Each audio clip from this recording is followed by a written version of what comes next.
Voilà, donc on est aujourd'hui le 4 Iyar et nous sommes toujours dans la suite du chapitre 44.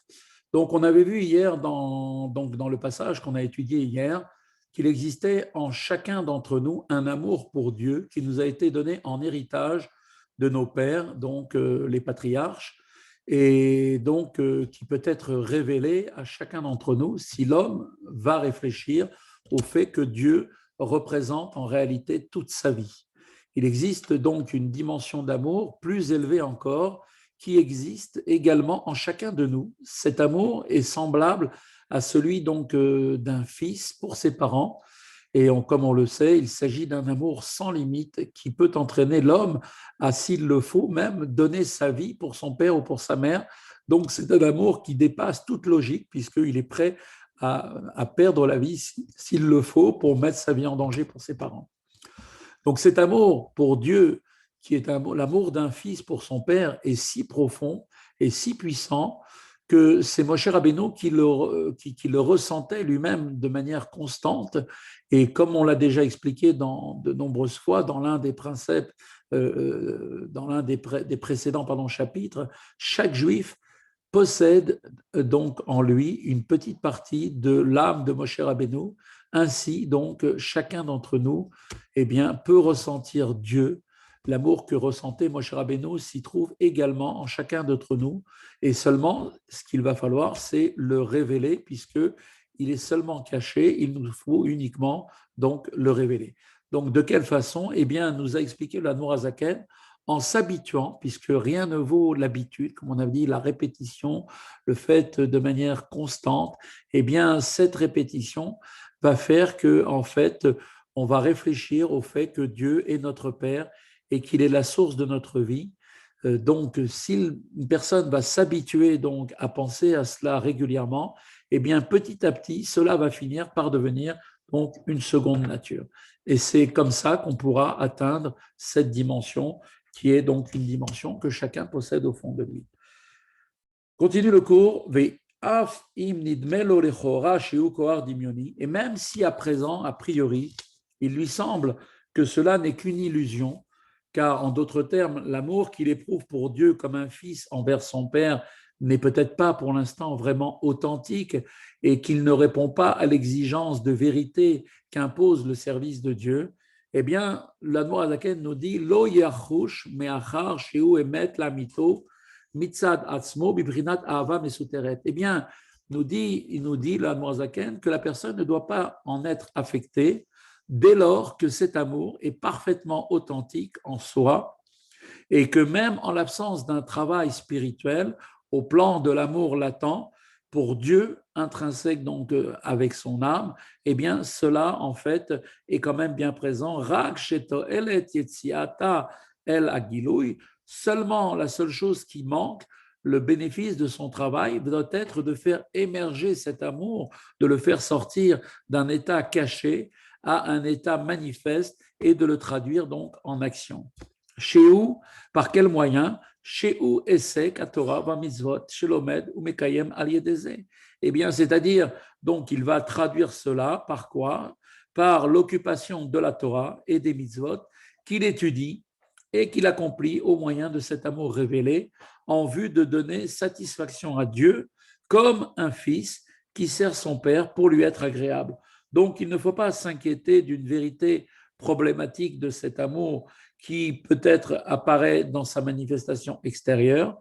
En effet, il est d'une part donc absolument authentique dans chacun d'entre nous, dans la profondeur de notre être, et d'autre part, il nous conduit cet amour à l'accomplissement de la Torah et des commandements avec l'intention qui vient d'être décrite de donner satisfaction à Dieu.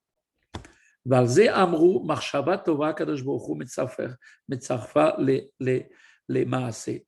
Comme nos Chachamim nous ont dit dans la Gemara Kiddushin, Daf 40a, nous dit que en réalité, Akadosh Baruch Hu va joindre une bonne pensée à l'action. C'est-à-dire que Dieu va rattacher la bonne pensée que la personne va avoir à l'action comme si cela était concrètement accompli et cela va se faire de manière à ce qu'elle constitue des ailes cette bonne pensée va permettre l'envol de la Torah et des mitzvot, comme on va expliquer plus haut, donc comme on l'avait expliqué précédemment au chapitre 16. Le sens, en fait, le sens littéral de cette expression du Talmud de la Gemara Kiddushin est le suivant. Eh bien, lorsqu'une personne, nous dit la Gemara, a eu une bonne pensée, c'est-à-dire qu'elle a pensé accomplir une bonne action, mais n'a pas pu, malheureusement pour plusieurs raisons, n'a pas pu mener malgré elle, mener son projet à bien, eh bien, Dieu considère cette action comme accomplie. Pourquoi? Parce que c'était une bonne intention. Et Dieu transforme nos bonnes intentions, à partir du moment où elles sont sincères, comme si nous les avions accomplies. Cette lecture littérale donc de la Gemara n'est pourtant pas suffisante, car le Talmud là-bas aurait dû dire plutôt Dieu lui compte comme s'il l'avait accompli.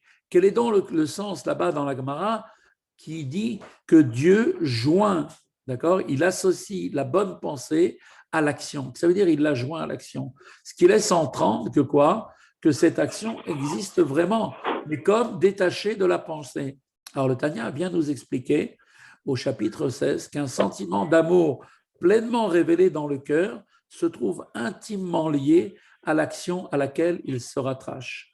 Et donc l'empreinte de vitalité s'y trouve aussi, mais lorsque cet amour n'existe qu'à l'état de bonne pensée sans être clairement ressenti dans le cœur, l'action donc accomplie est-elle privée de vitalité?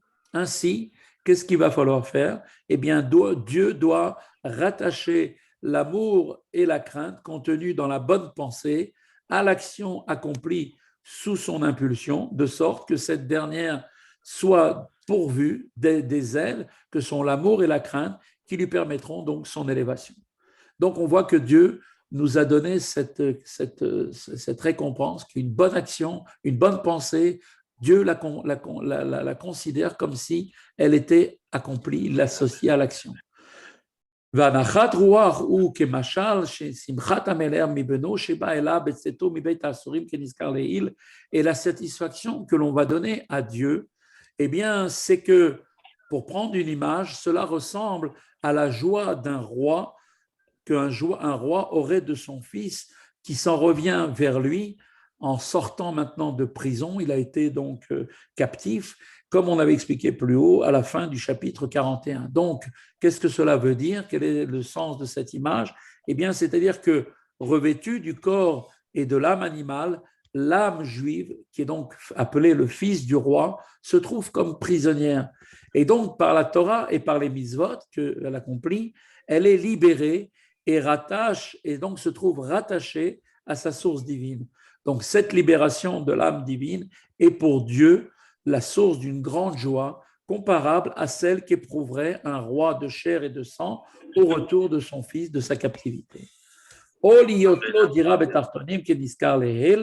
bien on a aussi il peut y avoir aussi une autre chose, c'est que en fait cette action-là va être une action qui peut avoir en fait une réalité qui est qu'elle peut donner une satisfaction à Dieu, qui est donc celle donnée à Dieu d'avoir une demeure dans les sphères inférieures, comme on l'avait dit précédemment plus haut. Dieu désire, comme on le sait, avoir une demeure, et la demeure étant le lieu où l'on peut se révéler pleinement. Donc Dieu veut avoir une demeure où ça, non pas dans les mondes spirituels, mais dans ce monde matériel, où précisément le divin se trouve totalement dissimulé. Et donc cette révélation a lieu par quoi? Par quel moyen? Par l'accomplissement de la Torah et des mitzvot qui vont donc susciter chez Dieu une grande satisfaction. Rabbi Shneur Zalman a déjà expliqué que cette forme d'amour pour Dieu, semblable donc à l'amour qu'un fils porte pour son père, qui est donc dissimulé dans le cœur, peut être éveillé, cet amour, grâce à l'habitude de l'évoquer verbalement, car la voix, comme on le sait, éveille la ferveur du cœur et de l'esprit. C'est d'ailleurs ce que nous dit la halakha, que quand on prie, on doit faire ensemble d'entendre quand même à voix basse les mots que nous prononçons. Cela nous aide à éveiller la ferveur du cœur et de l'esprit. Donc, eh bien, le fait de s'habituer à évoquer verbalement le fait que l'on fait tout ce que l'on fait par amour pour Dieu, à chaque fois, je le fais pour toi, mon Dieu, en tant que fils pour toi, eh bien, cela, par cette habitude régulière, de manière constante, va faire que maintenant, petit à petit, cela va éveiller effectivement un sentiment d'une ferveur dans le cœur et de l'esprit. Il en est de même aussi, maintenant on va nous expliquer et souligner maintenant l'Admorazaken, que quant à l'amour décrit par le verset « Mon âme, je te désire », qu'on avait vu, mon âme, parce que ça veut dire « Mon âme, je te désire », en fait, mon âme, c'est Dieu. Donc en fait, en d'autres termes, on est en train de dire « Mon Dieu, je te désire », qui se résume à un amour de Dieu similaire à l'amour de la vie. Il peut lui aussi être éveillé par la parole, c'est-à-dire en prenant effectivement l'habitude de dire que Dieu est notre véritable vie. À force de se le dire et de le répéter, cela devient quelque chose que l'on intègre véritablement.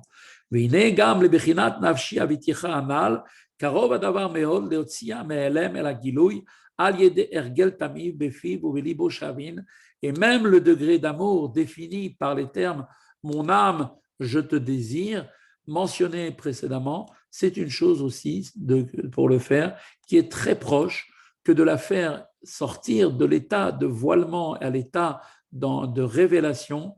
Par quoi? Eh bien, par l'habitude constante avec la bouche et son cœur en conformité. Donc, dans le cœur aussi se fera ressentir ce que sa bouche exprime, à savoir que Dieu représente sa véritable vie. Donc, on voit que effectivement, donc cela est nécessaire pour pouvoir y arriver petit à petit. Eh bien, c'est en répétant les choses au début, peut-être sans forcément ressentir les choses, mais petit à petit, Dieu fera en sorte que cette habitude de parler, de dire les mots, eh bien, cela va devenir quelque chose de ressenti réellement. Et il nous dit la Noazaken, si pour quelque raison que ce soit, une personne ne peut pas faire sortir cet amour à l'état de révélation qui est en son cœur pour l'amener donc du domaine caché à être révélé, qu'est-ce qu'il doit faire? Nous dit la Noazaken,